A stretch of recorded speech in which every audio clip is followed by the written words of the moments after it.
నమస్తే, welcome to Leo. మనతో ఉన్నారు పొలిటికల్ అనలిస్ట్ శ్రీలీల గారు. నమస్తే అండి. నమస్తే అండి. అనంతబాబు ఎమ్మెల్సీకి సంబంధించి ఒక్కరోజు కస్టడీకి అయితే ఇచ్చారు.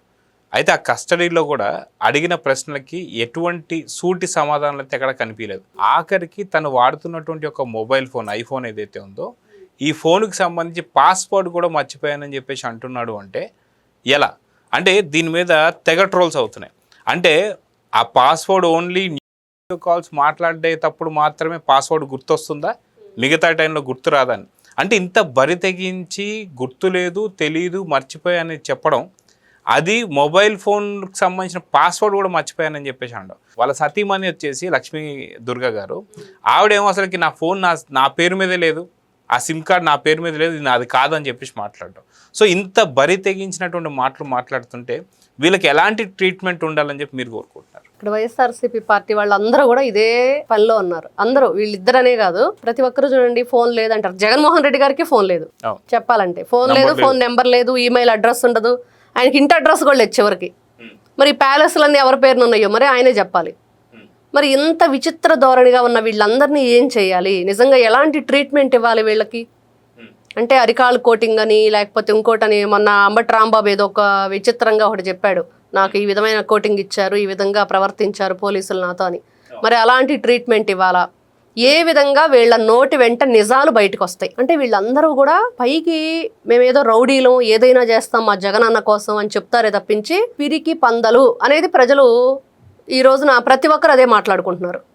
అందరూ కూడా, ఎవ్వరూ కూడా ఈ రోజున చూడండి, ఒక పెద్దిరెడ్డి రామచంద్రారెడ్డి అంటారా, లేకపోతే ఇట్లాంటి వాళ్ళందరూ మిథున్ రెడ్డి కావచ్చా, వాళ్ళు ఎక్కడో వెళ్ళి దాక్కోవడం, కోర్టులకు హాజరుగడం, ముందస్తు బెయిల్ తీసుకోవడం, లేదంటే లొంగిపోమంటే అప్పుడు వచ్చి లొంగిపోతున్నారు తప్ప ధైర్యంగా ఎవరు ముందుకు రారు. ఏదైనా సరే ఇదిగో మీ మీద ఇలాంటి అంటే ఇట్లాంటి వచ్చినాయి ఎలిగేషన్స్, మరి మీరు వచ్చి ఏ విధంగా దానికి మాట్లాడతారంటే ఎవ్వరు కూడా రారు.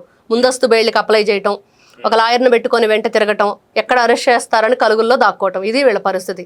ఇంకా ఎమ్మెల్సీ అనంతబాబు విషయానికి వస్తే నిజంగా మీరు అంటున్నట్లుగా కేవలం ఆ ఫోన్ కాల్స్ మాట్లాడటానికి మాత్రమే ఆ పాస్వర్డ్ ఓపెన్ అయిద్దా? కేవలం మర్డర్ ఎలా చేయాలి, ఏ విధంగా ప్లాన్ చేయాలి, ఎక్కడ మరి ఆ వ్యక్తిని తీసుకురావాలి, వీధి సుబ్రహ్మణ్యాన్ని, ఇలాంటివన్నీ మాట్లాడటానికి మాత్రమే ఆ ఫోన్ ఓపెన్ అయిద్దా?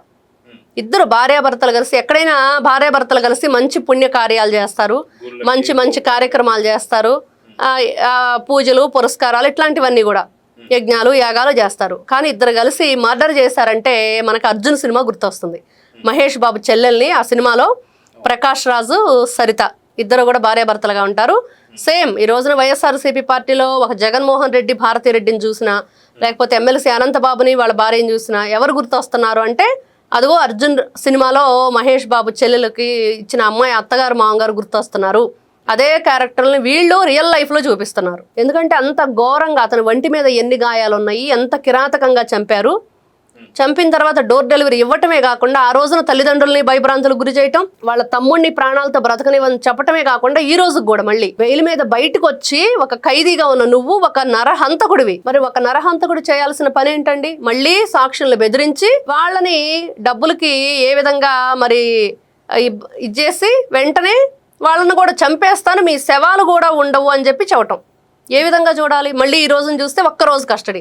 నిన్నటి నుంచి అనుకున్నా ఒక్కరోజు కస్టడీ ఏం చేయటానికండి? ఈ రోజున 3-4 రోజులు తీసుకుంటుంటేనే ఎవరు కూడా కనీసం సమాధానం. మనం సజ్జల భార్గవ రెడ్డిని చూసాం, ఒక పోలీస్ స్టేషన్లో పులివెందుల్లో 2-3 రోజులు, తర్వాత అన్నమయ్య జిల్లాలో ఇంకో 2 రోజులు చేస్తే ఏం చేశాడు? ఎక్కడా కూడా ఒక సమాధానం చెప్పలేని పరిస్థితి.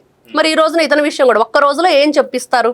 ఏం చెప్పాడు అంటే పాస్వర్డ్ మర్చిపోయాను అని ఒక దొంగ పాస్వర్డ్ చెప్పి దాదాపు 90 నిమిషాల పాటు ఆ ఫోన్ అనేది ఓపెన్ అవ్వకుండా చేశాడు. మరి ఇట్లాంటి వ్యక్తులకు ఎలాంటి ట్రీట్మెంట్ ఇవ్వాలి? ఎలాంటి సెక్షన్స్ పెట్టాలి? ఏ విధంగా వీళ్ళని మరి ఈ రోజున భూమి మీద తిరగటానికి ఈ రోజున అర్హత లేని వ్యక్తులు వీళ్ళు. అంటే ఇంత బరి తెగించి వాడుతున్నటువంటి ఫోన్ పాస్వర్డ్ మర్చిపోయానని చెప్పేసి అధికారుల ముందు చెప్తున్నాడు అంటే దాంట్లో ఎంత అబద్ధం చెప్తున్నాడు అర్థం కాదు. అలా కాదండి, అంతకంటే ఘోరం ఏంటంటే ఈ రోజున కూటమి ప్రభుత్వంలో ఉన్న ఒక మహిళా ఎమ్మెల్యేని నేను అమెరికాలో ఉండి చిటికేస్తే ఇక్కడ నిన్ను లేపేస్తారని చెప్పి మాట్లాడాడు మీడియా ముందు.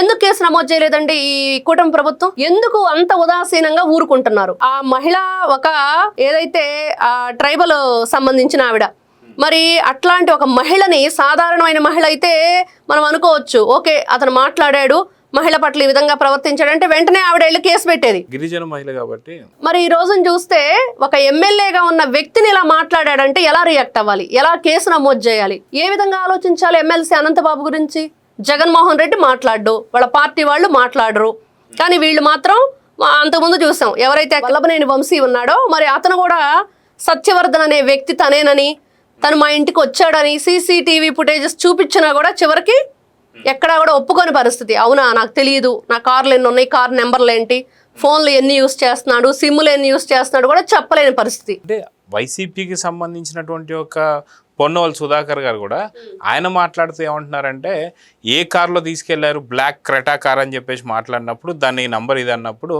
అది ఎక్కడుందంటే అది గుర్తుపట్టాల్సినటువంటి బాధ్యత పోలీసులది అని చెప్పేసి దొంగ పోలీసు ఆట ఆడుతుంది. ఇప్పుడు రాజు కసిరెడ్డి కానివ్వండి, వీళ్ళంతా ఈ బ్యాచ్ ఎలా ఉన్నారంటే, ఇప్పుడు రాజు కసిరెడ్డిని కూడా ఈ మద్యం కుంభకోణంలో విచారించినప్పుడు ఏం మాట్లాడాడు, అవును అవన్నీ మీకు తెలిసిన విషయాలు అయితే నన్ను ఎందుకు క్వశ్చన్ చేస్తున్నారని. ఏం చేయాలండి, 32 పళ్ళు ఊడేటట్టు చంప పగలగొట్టాలి అక్కడే పోలీసులు. అంటే ఏంటి ఆ ధోరణి? మీరు తప్పులు చేశారు, ఈ రోజున తప్పించుకునే ప్రయత్నంలో పోలీసులు దొరికిపోయారు, మీరు దొంగలు, దోపిడీదారులు, కూనీకోర్లు, ఈ రోజున వీళ్ళంతా రాజకీయాలు చేసి ఒక దళితుడిని చంపి డోర్ డెలివరీ ఇవ్వటమే కాకుండా ఇంత దారుణంగా మళ్ళీ పోలీస్ ఇన్వెస్టిగేషన్ లో మాట్లాడుతున్నారంటే ఏ విధంగా చూడాలి ఇట్లాంటి వ్యక్తుల్ని? ఇప్పుడు ఈ రోజు పొద్దునే అనుకోకుండా మొబైల్ చూస్తున్నప్పుడు ఏదో ఘటన నార్త్ ఇండియాలో జరిగింది. ఇలానే హత్య చేసేసి పోలీసుల దగ్గర ఇలానే సరైన సమాధానం చెప్పకుండా లేకపోతే ఇట్లాంటి ఇబ్బందులు పెడుతున్నప్పుడు అనుకోకుండా లోకల్ ప్రజలు ఎవరైతే ఉంటారో వాళ్ళు రావడం, పోలీస్ స్టేషన్ లో ఉన్నటువంటి ఒక పోలీసులు ప్లస్ వాళ్ళందరిలో కళ్ళల్లో కారం చల్లడం, అక్కడికక్కడ కూనికోర్ని పోలీస్ స్టేషన్ లో చంపి వాళ్ళు బయటకు వచ్చేసారు.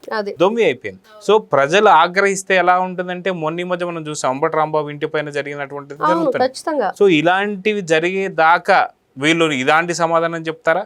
నిజంగా ప్రజల ఆగ్రహానికి గురైతే ఏమవుతుందంటే ఏం చెప్తారు? ఏమైద్దండి, నిజంగా అదే అయింది. గుంటూరులో ఏం జరిగిందంటే చూసాం, గుంటూరులో యువతల నుంచి నరికేస్తాం, గుంటూరు అవతల వరకు కూడా బట్టలు కూడా తీసి బయటకు లాక్కొస్తాం అని చెప్పి మాట్లాడిన వ్యక్తి ఇంకో ఆయన ఉన్నాడు. అంటే వీళ్ళు ఎంతసేపటికి ప్రజలు చాలా గుమ్మంగా ఊరుకుంటున్నారు, ఏంటి కూటమి ప్రభుత్వం మంచి ప్రభుత్వం, వాళ్ళు చర్యలు తీసుకునే వరకు కూడా చూద్దామని. ఈ రోజున జగన్మోహన్ రెడ్డి వైఎస్ఆర్సీపీ పార్టీ వాళ్ళు అంటున్నట్లుగా ప్రజలు అసంతృప్తితో ఉన్నారు, అది కేవలం వీళ్ళకి శిక్ష పడట్లేదు అనేది మాత్రమే. మరి ఆ అసంతృప్తిని ప్రజలు ఏ విధంగా మరి దాన్ని లెవెల్ చేస్తారంటే రేపు వీళ్ళ పని పడటమే వాళ్ళు నెక్స్ట్ కార్యక్రమంగా చేసుకునే వరకు వీళ్ళు ఇలానే కొనసాగిస్తూ ఉంటారు. వీళ్ళ అబద్ధాలు కానివ్వండి, వీళ్ళు పిచ్చి పిచ్చి వేషాలు కానివ్వండి, మేము వస్తే నరికేస్తాం, చంపేస్తాం, ఇవే కదా వాళ్ళు మాట్లాడే భాష అంతా కూడా. కాబట్టి వైఎస్ఆర్సీపీ పార్టీ ఎమ్మెల్సీ అనంతబాబు ఈ విషయానికి వస్తే నిజంగా నిన్న సర్పవరం పోలీస్ స్టేషన్లో ఏదైతే ఇన్వెస్టిగేషన్ జరిగిందో దానిలో దాదాపుగా 6 గంటల పాటు ఎక్కడ ఒక్క దానికి సమాధానం చెప్పని పరిస్థితి.